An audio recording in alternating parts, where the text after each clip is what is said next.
I think it's important you understand that what it takes from you to hold a bucket of water for 5 minutes versus 5 hours is totally different. Now, if my requirement is that you need to hold a bucket of water for 5 hours, I got to appreciate and I got to start making compromises. I think to me, density is a trade-off that you're going to make, clearly, because we're not a power battery, we're an energy battery. That means for the same power, which by the way is very critical, especially you keep hearing about interconnection queues, power. Power is a very, very important access to the market, as you know. So if I have a 100 megawatt power approval and I need to get 24 hours, I'm not going to go get 6 4-hour systems because I don't have the power approval for that. Whereas now if I have a 24-hour system, I can actually make it work. Hello, everybody, and welcome back for another installment of Transmission. In today's episode, Quentin is joined by Balki Iyer, Chief Commercial Officer at E-Zinc. Over the conversation, they discuss the use of zinc as long-duration, grid-scale energy storage and what makes this technology so unique. As always, if you are enjoying the podcast, please hit subscribe wherever you listen so you never miss an episode. And with that, let's jump in.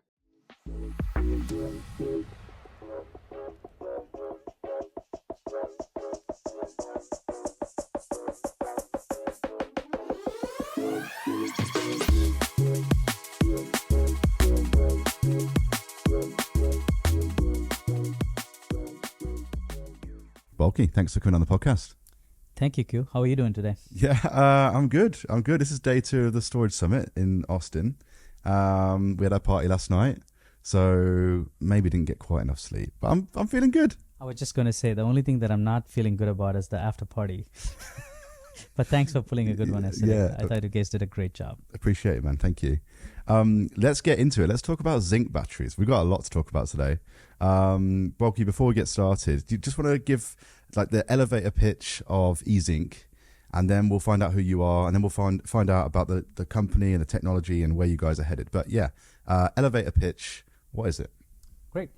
E-Zinc is a 10-year-old company headquartered in Toronto, Canada. The company is a very progressive company, really looking to solve the biggest challenges in the energy transformation today by using extremely commoditized materials like zinc, extremely simple processes like electroplating, and solving the biggest challenge, which is renewable integration. So if you really look at our batteries, it's a zinc-air battery with basic commodity materials, providing duration in the range of about 10 to 100 hours, which gives a fair bit of flexibility for the battery itself, but also addressing several use cases, whether it's renewable integration behind the meter or at the utility scale, and being able to do all of this stuff in a very safe, no thermal runaway, fully recyclable. There's no conflict minerals because it's all commodity-based materials. So I think to be able to do that with a good eye for carbon and giving carbon a seat at the table is really what this company is about. The company is built on the backs of some amazingly good people, real good technologists, inventors, engineers, chemical engineers who kind of really care about the planet, who care about climate change, who care about really solving challenges that we are facing using technology. That's really the company's built on the backs of such great people. I'm super proud to be representing this company and being able to talk to you about this company.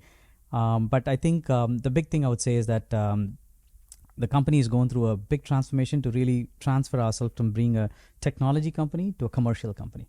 That's really the journey we are on right now. All right, and I love the passion. We're going to get there in a second. Zinc batteries, no conflict minerals, safe. We're going to dig into that into a second. But Balki, who are you and where do you come from? I know you live in Jersey, but what have you been doing the last 20 years? All right, so the first time I've been blamed for being a Jersey boy, but that's okay. Look, I'm an engineer myself. I'm a mechanical engineer, and I did a 4+1. I'm originally from India, in case you can't tell. Did a chemistry and a mechanical engineering degree, and I always wondered, why the hell would I choose those 2 degrees? And here we are several years later making sense of all these things in life, right? And as Steve Jobs says, you never connect the dots looking forward, you connect the dots looking backward. That's kind of how life works. Love that. So I grew up there, started my professional life in the wrong side of the energy space. I started my life drilling oil. Believe it or not, I ended up in France drilling oil, and I went to the Middle East and then eventually back to India. Who was that with? Total? Schlumberger. So I used to work for Schlumberger, and then I always joke around saying that we're all allowed to sin once in our life, and that was mine. And I think for the last 14 years of my life, I've been working on renewable energy. But before that, I mean, I came to incredible company though. I mean, It's Schlumberger as a the stuff that they do is like getting people to space. It is incredible. And you know what's the calling out function for me about Schlumberger is that they invest in technology. It's technology to solve problems. That's the biggest thing that I learned being in that company. I think that's kind of the big takeaway for me from that particular experience. And customers are king. Technology is the solution. So were you working offshore? Were you? I was working offshore. I was working onshore. Wow. I've been on some rough seas, and I've had some incredible experiences. I always tell everybody that I started my working life like a James Bond, because I used to go on supply boats and helicopters and private It's jets. literally the same line that I use. I worked offshore for a bit as well, in wind and gas. I can't believe I've come across someone else who's been peddling that same line. Independently so. I wasn't even... You were first though. You were first. I don't know about that, but it's okay. But look, if you didn't know that I said it and you still said it, it's not copying, so it's okay. All right. So you did some adventures with Schlumberger. Yeah, and then you got into renewables. Yeah, and then I ended up in the United States, just like following my American dream, and came here to do my master's, my business school, all in New York, and then ended up in a tiny little company called GE, and then grew my way up in that company.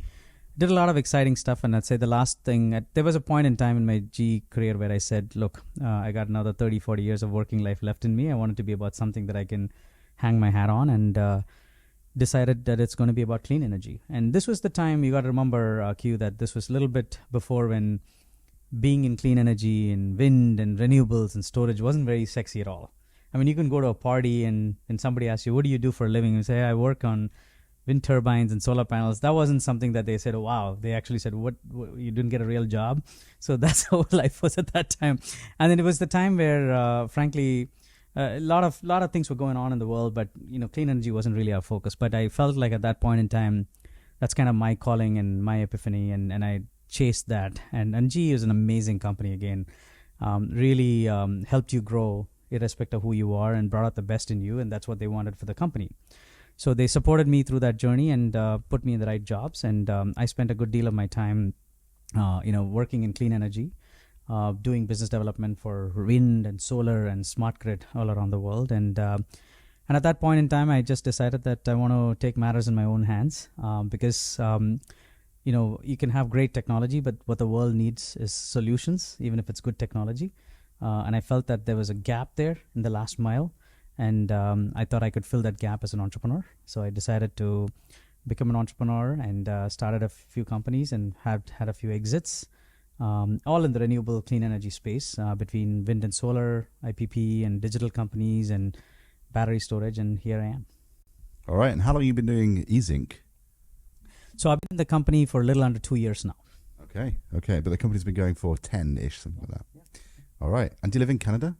Oh, no, you live in Jersey, don't you? I live in Jersey. So the company is headquartered in Canada, so I'd say that 95% of our employees are all based in Toronto at this point in time, but there are a few remote employees, and we're just starting to look at US market. We just started. That was one of my mandates when I came on board, and we've been expanding. We've hired some amazing people in the country. There's a general recognition by our board and our investors and by our management that US is a very important market for us, and this was even before IRA.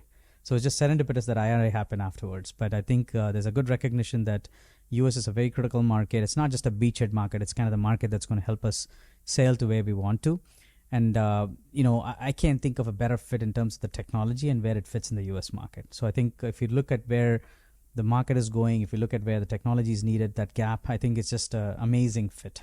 And what do you do at E-Zinc? So I wear two hats. The first one is I actually am the commercial officer. I'm the chief commercial officer of the company. In addition, I also am the executive for US expansion. So all of our activities in terms of market expansion, government relations, projects, and also setting up our gigafactory eventually. All of the things that we do in the US is under my preview as well. Cool. And we're about to jump into how this thing works.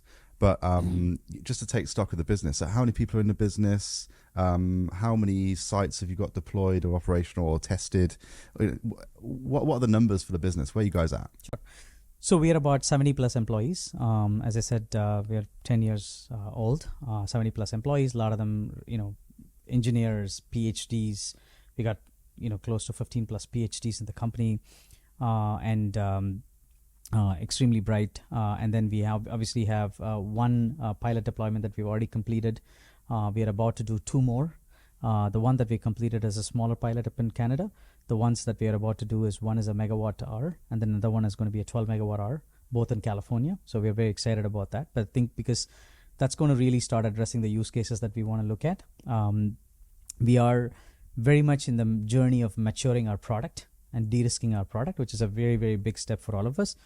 But one of the steps that we have taken is the unique in the sense that we're not just trying to mature our technology and de-risk it at any cost. We want to do it in a commercially viable cost.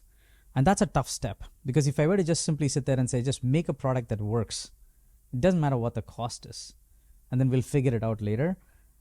That's a strategy that a lot of companies deploy. That's something that we decided not to deploy. We decided that the landing spot, where you land first, is going to be within a striking distance of where you want, because too often the companies fail because they have the fallacy that you land wherever and then you keep selling at a massive loss, and then you'll make up for it with scale. And you just cost engineer your way out of it. You can never do that. You can't make up in scale. In fact, you've just accelerated your journey towards failure by doing that. So I think we made a very conscious decision to just say, look, let's make sure that we land, but we land well, so that we're at the right cost basis, and then we'll let scale take over. Without a doubt, there is an element to play on scale. I think our COO will tell you that. He always keeps telling us that design's got a very important role to play in cost. Scale's got a secondary role, don't get me wrong, but design's got a very important role. 100%. If you can get your unit economics right first or second time in hardware, you are off to one hell of a start. Okay, so we've got an idea about the business. What's so special about zinc? And this is a bit of a silly question, but if you can please answer it. So what is zinc? There's no silly questions, but I think zinc is a metal. It's a commodity metal. And I think one of the things that I will tell you what's special about zinc is this. Zinc is omnipresent, as you know. You even take zinc tablets, so you even eat those zinc, right? So so hopefully that should tell you it's not toxic, it's not harmful, it doesn't catch fire because you don't store your zinc tablets and you put a fire extinguisher next to that, right? So that should hopefully tell you it's safe, right? I think the important thing about zinc, what's unique about zinc, is I think it's the third most used metal in the planet. And even more important is the fact that a third of what's used in zinc is actually recycled zinc. So the recycling of zinc is a very well understood process. And that's very important, because you can't say that about all metals. And even more important is the fact that all the zinc that's used today, that we use in everything, including your medicine to whatever you use, is still a very small single-digit percentage of all the reservoirs that we have for zinc today. So abundant source, well-established recycling, reprocessing method, and extremely safe. That's what's unique about zinc. All right. And so how does it work in a battery? And what's we've got so much to cover here. Let's start with what it looks like. What does one of these things look like? So let me just tell you how it works in our battery, and then we'll talk a little bit about how it looks. For sure. So zinc's typical gray material. You can find it in either as a gray powder, or you can find it in small little particles. But the way it works in our batteries, it's a very unique technology. What we actually do when we're charging the battery is we actually charge and create zinc. And we create this charged zinc. So you literally have these metal pieces, which looks like a blackberries, the tiny little blackberries that you eat. Wow. So it literally looks like that. Yeah, it's like a centimeter kind of size. It's this small little thing. And so you have these small little zinc floating around, gray zinc floating around like blackberries, but it's fully charged. So that's what we create zinc. So the zinc is dispersed in the electrolyte, and when you charge, you suddenly start creating this charged zinc that looks like... We're talking like atomic level now, right? Literally, you can see it. You can see these blackberries. You can see this. I'm telling you, blackberry size. You see the blackberry. Okay. That's how tiny little zinc pieces that are floating around. Okay? Floating around in what? In the electrolyte. So you think of this as a small... Like a fluid? Yeah. So we have an electrolyte. So a cell is almost like a window air conditioner size. That's how a cell is. Okay? All right. So you have a lot of, anodes and cathodes. Just think of these electrodes sitting inside the cell. Okay? And your cell is filled with electrolyte. And this electrolyte has zinc dispersed in them. Powdered zinc dispersed in this electrolyte. Is it square? Is it like shoebox kind of size? Or it's almost like a window air conditioner. It's about 3 feet wide, 1 feet. Is it a rectangle? It's a rectangle. Okay. It's a cube. So Actually, I can picture this thing. What color is it? Is it see-through? it is see-through. Okay, right, cool. Even more exciting. So it's exciting because actually when we have a lot of our customers and our partners and investors come in, we actually show them, because you can see through zinc getting metallized and then falling down like tiny little pieces of zinc. Wow. So that's exactly the reaction we always get. It's like kid in a candy store. Everybody gets excited about it. And funny enough, it's actually the reason we created this transparent enclosure. We call it the fish tank. It's almost like a fish tank. Was for other reasons, because it was a cheap material, it was easy, whatever. But it turned out that it had some very good unintended positive consequences that you can actually see these things happen.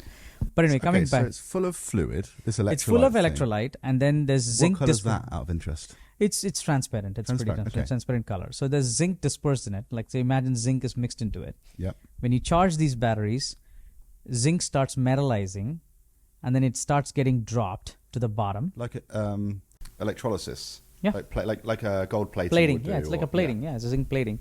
So it just starts getting charged and formed, and then these things fall to the ground, fall to the bottom of this particular fish tank, for lack of a better word. And then that's the fully charged state. You can sit there like that for however long you want. There's no self-discharge or anything like that. So it just sits there. Whenever you decide to discharge, you pass air through the bottom, and that actually disperses the zinc back into the electrolyte, and that's what the discharge is. What's the air doing? Is it making it float, or is it oxidizing, or what's the It's air oxidizing. That's exactly what it is. It's almost like works like a fuel cell. So this air is sent, doing? Right. and then it's dispersing it, and that's what's discharging all the electricity. And this metal, does it float naturally then? It's basically dispersed in the electrolyte. Okay. So it's naturally dispersed in the electrolyte. That's how it's formed. But when you charge it, you actually start creating the metal. And it all pulls together in these clumps. Exactly right. Not one clump. There's multiple of these clumps. So there's a tiny little multiple blackberries sitting there, and they all fall down. This is very cool. It all feels very mechanical almost. It's electromechanical. That's exactly, you said the right word. And that's why I was telling you, it was kind of almost a serendipity that I did a mechanical engineering and chemistry. If you think about it, this is exactly what mechanical and chemistry comes together. It's a beautiful mixture. I mean, if you really enjoy these things, that's the beauty of, that's what excites all of us, that you're actually working on some pretty cool technology that is actually solving an important problem. So do you guys have IP around? Do you have a patent, or do you what's this? All sounds great. What's the trade-off? Because why isn't everyone doing this already? What's the trade-off? No, it's a first and foremost, we have IPs and protections and all of that stuff around this. And look, there's zinc batteries, iron batteries, sodium batteries. All these batteries exist. So it's not like we're the only ones who's making non-lithium batteries. So every battery has an electrolyte. Every battery has a cathode and an anode, charging, discharging. I mean, this is just, everybody chooses their own electrolyte. They chooses their own method. They choose their own cathode, anode. So I don't think that's the unique part of it. What we do, metallizing zinc and actually charging that, is actually pretty unique. I don't think anybody else is doing that. And it all, again, started with the inventor who,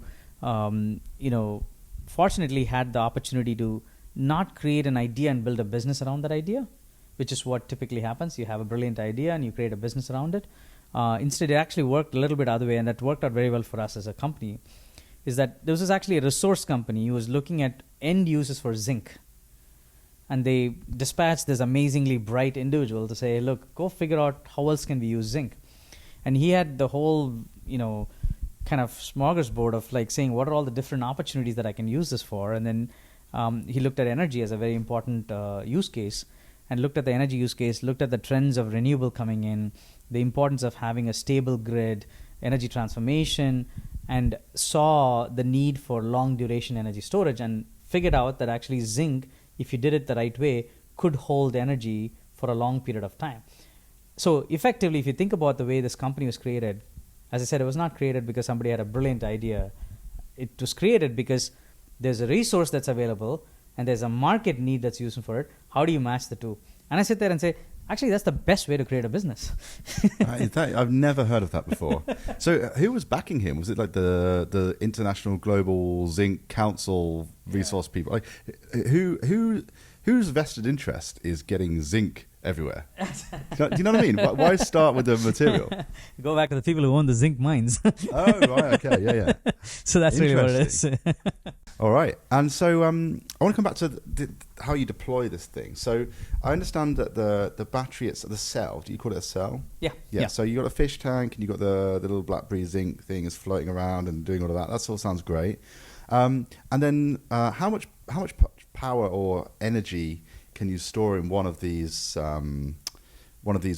window air conditioner? That's quite a nice thing to describe it as. One of these fish tanks. What's the power density like, and how does that compare to other energy storage types? Yeah, so it's one of the important things is that, and we often tend to do a mistake of comparing a cell to cell. I'll give you the answer to the question, but it's important to understand that the density is a broader question at the system level versus at a cell level. A cell typically stores about a watt.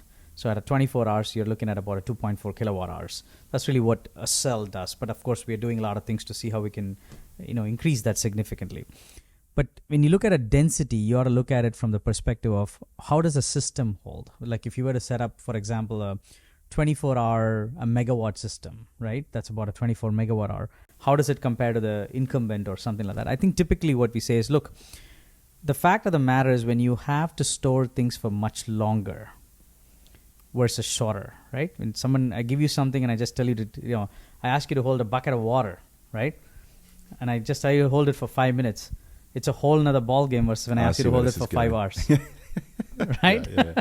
I think you know where I'm going with this thing. But I think it's important you understand that what it takes from you to hold a bucket of water for 5 minutes versus 5 hours is totally different.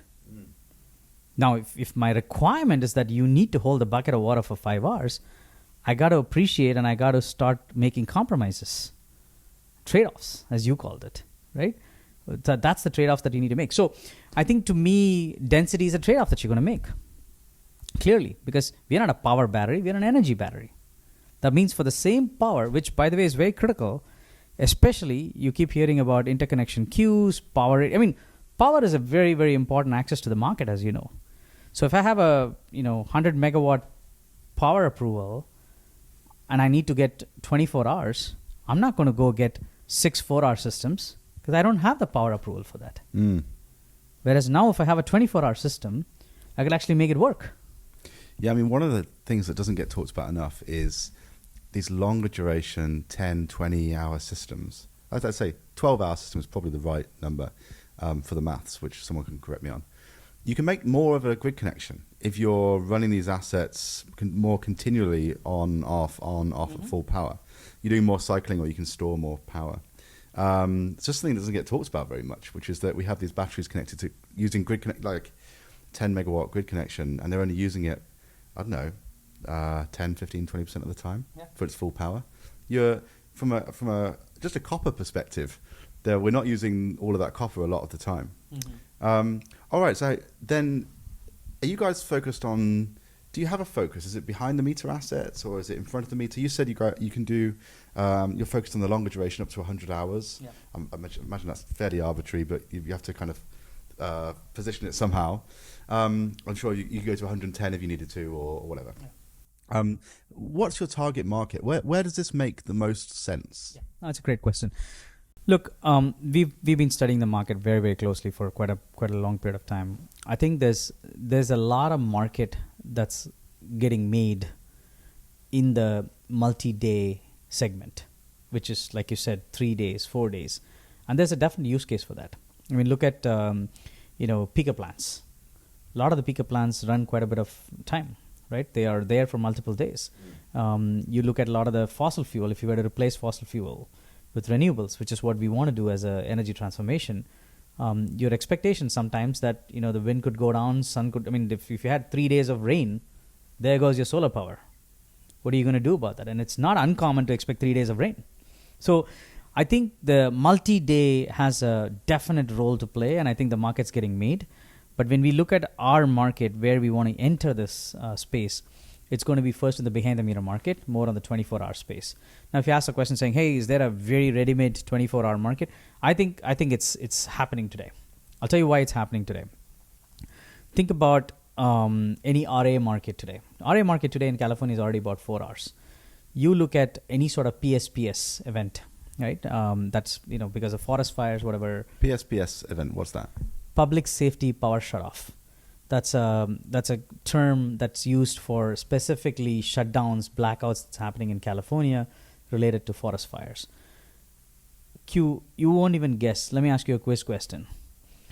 Hold on, I asked the question. Sir. All right, okay, no, I'm fine. not joking. Fair enough. Let's do the quiz question. Fair enough. Okay, all right. Well, I thought maybe just we can have a fun doing this quiz. No, ask for the question. Let's do it. What do you think was the median hours of a PS4, shut off that's happened, blackout that's happened, median, mind you, in California last year? Oh, this is going to be terrifying, isn't it? Mm-hmm.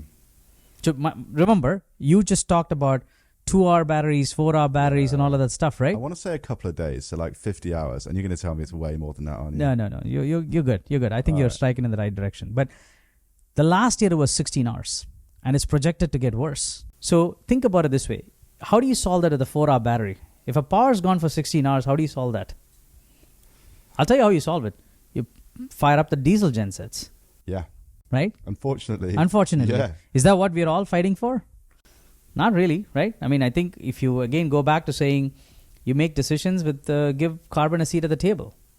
Would you do that decision? Not really, right? So that's the question that we have to answer ourselves. And I sit there, and California is not the only state where resilience and these type of power shutdowns happening. I mean, you can look around the country. Texas had its own share. Even states like Connecticut has its own share. New York SAIDI metrics are going down. I mean, the reliability is an issue, and you don't solve the reliability by putting billions of dollars of ratepayers' money and putting more metal on the ground when you know that there are technologies that like these that can solve the thing. So when you look at that 16 hours and then you say, look, 4 hours of RA market, and then I can get about a couple of hours of energy arbitrage because I can peak power, I can store a little bit more sunshine, and then discharge it in the evening when it's peak power. You get 2-3 hours more, and then you solve the 16 hours. Very quickly it adds up to more than 24 hours as a behind-the-meter solution. And then don't forget that peak bill management is a very important use case for a lot of our customers. 30 to 40% of the bill is actually for peak power. It's not even the energy. You don't pay for the units you use. You pay for the fact that you're using it at peak power. That's a good chunk of every one of the behind-the-meter CNI customers' bill. So that's a very important use case that we try to solve. So I think we look at all of these stuff and we try to triangulate that with where our product is, where our tech is, what sort of use cases our tech can solve, where can we actually give money back to the customers in terms of ROI, ROE mainly, and LCOS in comparison to the other technologies. When we look at all of that stuff, we said, look, that's the entry place that we want to go with. So we're looking at the behind-the-meter market very seriously because we think that that's more ready than the bigger front-of-the-meter grid-connected market, which is a bigger market, but that we would be ready for. But I think in order to just keep things moving and keep the right kind of use cases addressed, I think that's really where we want to land first.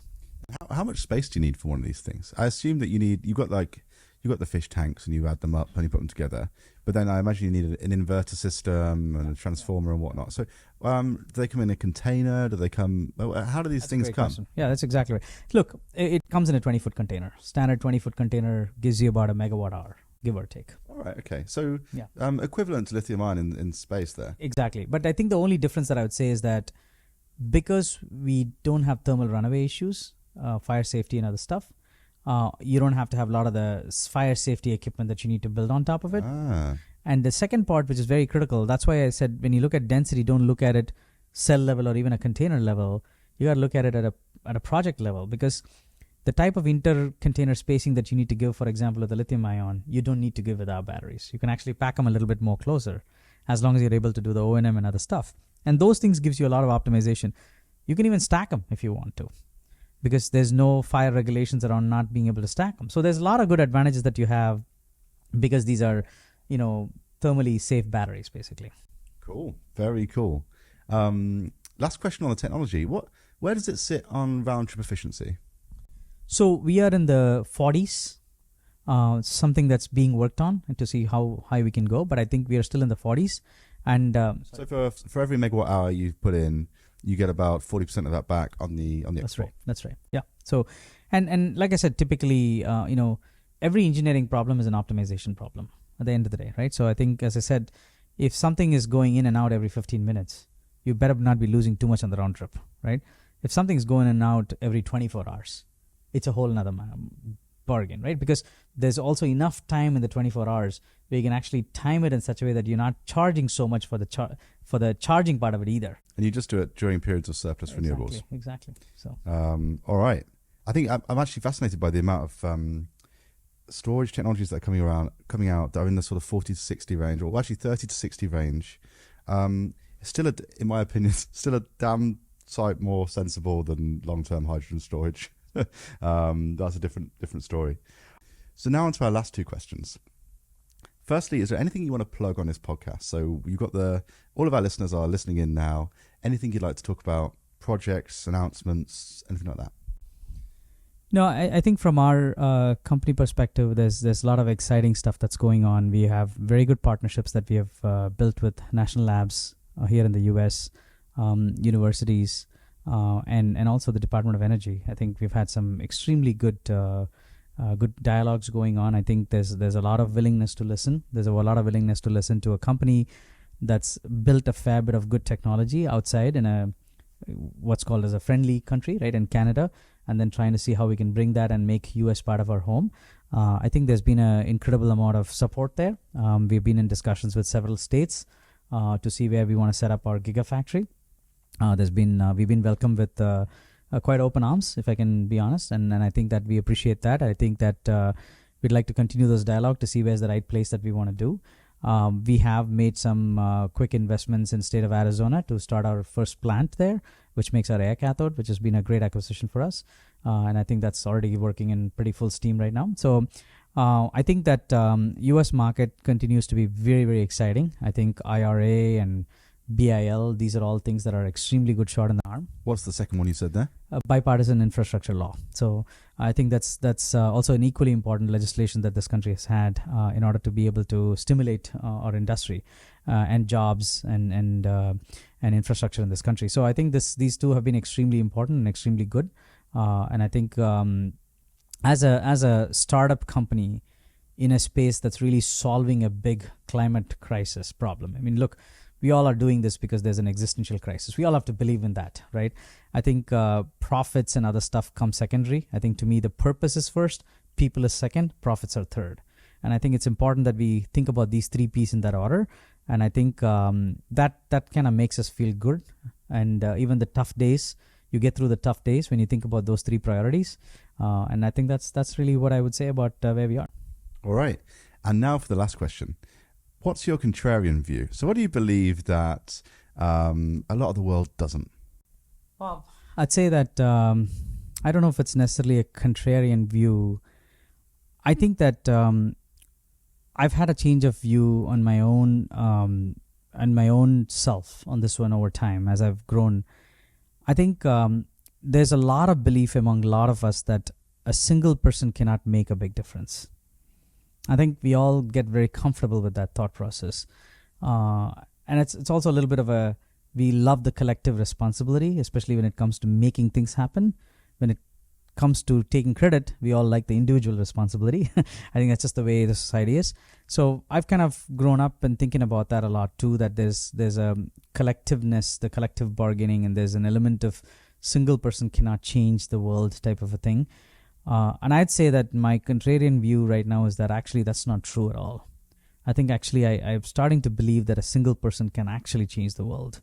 There's some real examples out there, real people who are just normal human beings like the rest of us. They wake up in the morning, put their pants on one leg at a time, and here they are making massive changes in this planet. That's kind of impacting for generations to come. And I think there's enough good examples, whether it's in the field of politics, whether it's the field of sciences, whether it's in the field of business, whether it's in the field of sports. I think that I'm certainly starting to believe that a single person can make that big change. Wow, mic drop. So I want to say a massive thank you for coming on the podcast. It's been awesome. We really wish you all the best. Good luck in your next projects. And we'd love to have you on again in the future to talk about how they went. Thanks for coming on. Thank you, Q. It's a pleasure. And look, I've gotten to know you and your company in the last few days. And I think it's been more than just a pleasure. And I want to wish you the very best. I think you guys are on to something big and important. And that's going to make a massive glacial shift in the industry too. And I think we welcome that with open arms, and we also, rooting for you from the sidelines to be successful. And we look forward to working with you guys together sometime. Thank you.